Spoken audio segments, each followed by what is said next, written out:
welcome back to Cute Claws with Kelly. So today's video I am going to show you all how to repair a broken corner using a nail form and your dip powder and dip liquids.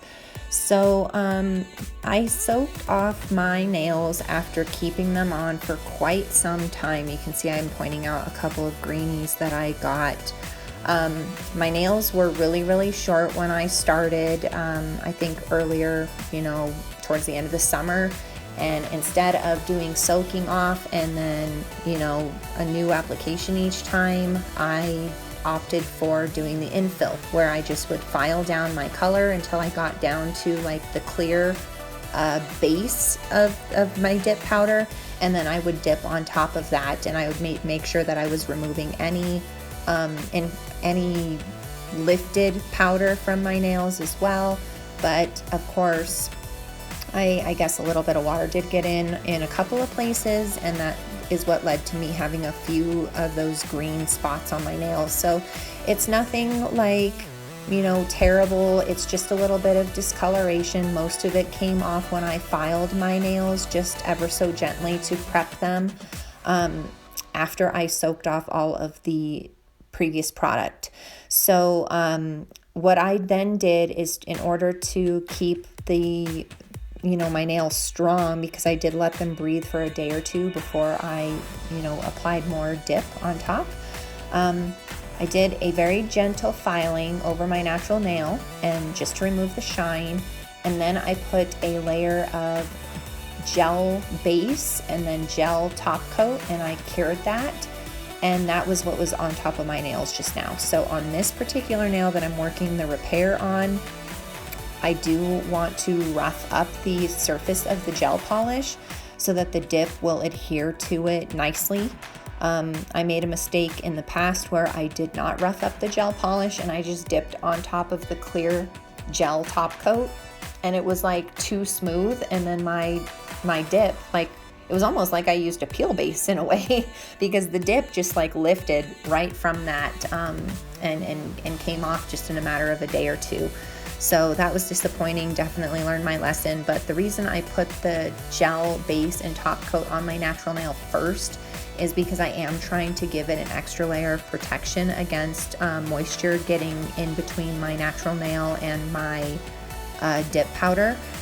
So hopefully trying to avoid those greenies in the future. But again, it's not like it's a nail fungus or anything like that. It's kind of ugly to look at, again, because it's that greenish brownish spot on my nail. But as my nail grows, it's gonna grow off, and it's not a big deal. So here I'm trying to apply the nail form.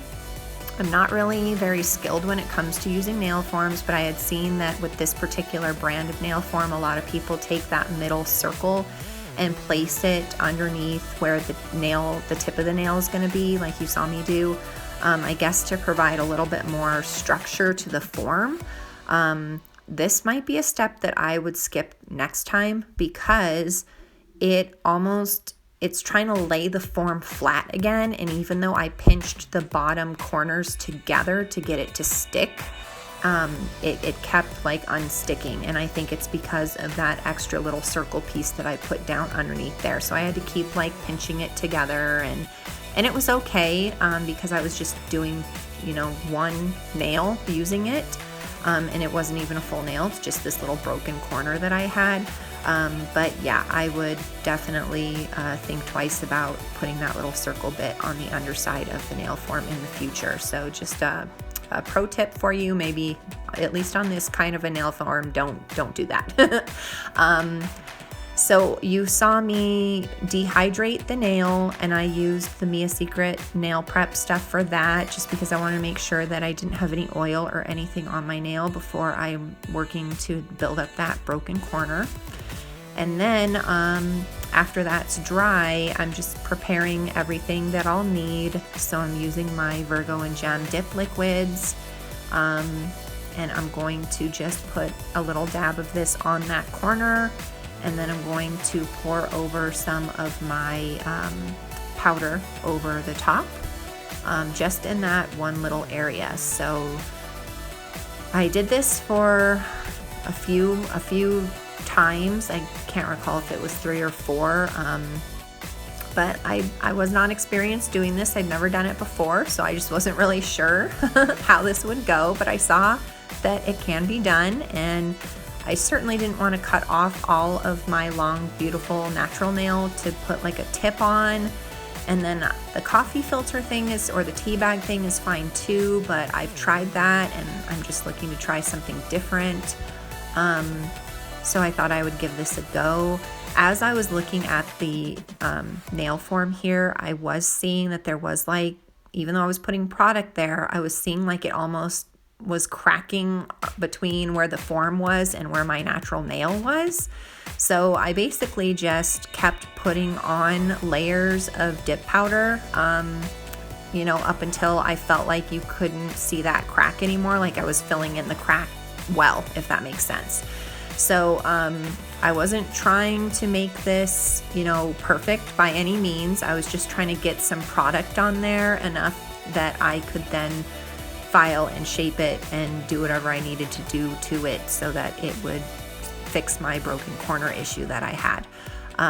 So I'm just doing whatever I think is right here, just checking it out really thoroughly to make sure that it looks like it is covering the area that I need it to, and then continuing to build that section up. So you'll see when I finally take the nail form off, like this is not pretty. It is an atrocity. It looks terrible, but you know, with clipping the excess that I didn't need and then you know, filing it worked perfectly. So you can see it's quite a large bump here on my nail. You'll see it even more.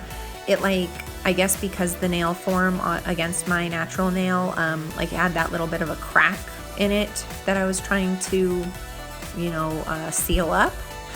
It like then moved, some of the product moved underneath my natural nail, and so it was like really kind of an atrocity up on top as below my nail. So there I had to file on top, of course, to get the right shape, but then also underneath my nail, which you'll see in a little bit. And then here, when I activated it, I laid activator on like a lot, because I know you can't over activate a nail, and I just was really worried that it wouldn't come off the nail form correctly. Like when I went to take the form off, it would just take all the product with it and it wouldn't like keep it stuck to the corner of my nail. So I just went activator crazy, just trying to get it to, you know, be hard. And then I just was kind of feeling it to make sure that it made the clicking noise that to indicate it was dry before I started, you know, working to pull this off.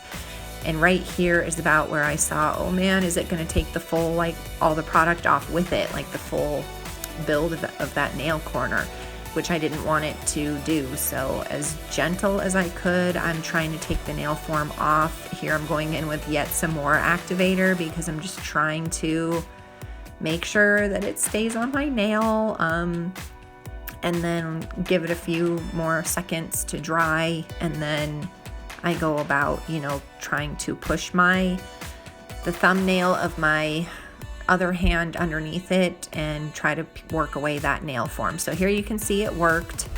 Now I'm activating the underside of it too, just to make sure that it gets nice and hard, because the activator is what's going to make the dip powder and the dip base like hard and the right consistency for me to be able to work this repair in terms of filing it and not filing off like chunks of product. So again, it's looking pretty crazy right here, but I'm just gonna go in with these cuticle nippers that I have, and I'm just gonna, you know, clip off some of the excess product. The broken corner that I had, it wasn't a lot, it was just a little tiny bit, but it was definitely enough to change the shape of my nails. Like I could have avoided doing this whole thing if I wanted to like do stiletto nails or something like that, but I really wanted to keep my coffin nails. And because this was like the only issue, the rest of my nails, you can see they're all the same length, they're all perfect, and they're all my nails. I was just trying to figure out what I could do to solve this one broken corner. So I clipped off the excess, and then now I'm just going in with my hand file to file it up and get it to the correct shape that I was looking for the coffin. And then you'll see in the video, I'll let you watch, but I've got some different tools, including my nail drill and my sanding band that I use on the underside of the nail to clean it up down under there too, and then file over the top to get it to match and be flush with my natural nails. So I will shush for a little while, let you guys watch me as I work this repair, and I will come back a little bit later.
repair work here. As you can see, it worked pretty well. I did have to spend a little bit of time filing because I had such a big bump of product there, but it's just, my thought process is better to have too much than not enough, because you can always file it down. And you can see here I got it very thin, and it looks exactly like my natural nail. Doing some work on my other thumb here just to make sure that they're the same length. Before then I am getting my nails ready for a new manicure. But I would say that this is definitely was a success and something that I would try again if I needed to. So I hope you enjoyed the video. Thanks so much for watching, and I will see you next time. Bye-bye.